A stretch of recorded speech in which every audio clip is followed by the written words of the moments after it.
Today we'll be looking at this very interesting design pattern, which is the expert pattern.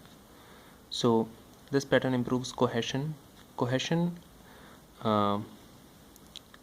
is the degree to which the information and responsibility in a class are related to each other. So it is that degree.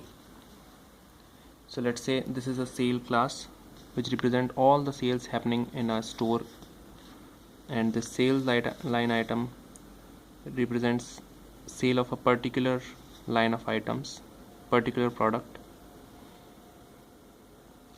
and this product represents a single product, let's say a water bottle. So this is the sales of all water bottle items, and this is the sale of all the items. So if we want to get the total sales of the store, we will ask this class to do that, because this class has information about all the sales line item, because it is composed of all of them. Okay, and this is the product. So if we want to get a price of a particular water bottle, we ask this class.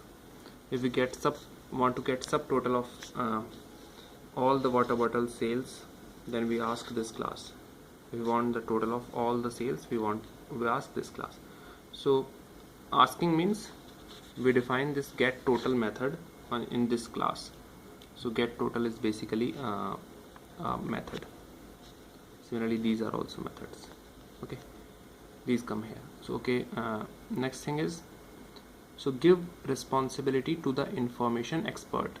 So for this kind of responsibility, that is, we are calling a method a responsibility because it acts on the information, that is the variables, and provides you some result. So basically we put this method here because it is having the required information, the required variables. So give the responsibility to the class which is having the required information. Put the method into a class which is having the required variables. I think you got the analogy, right?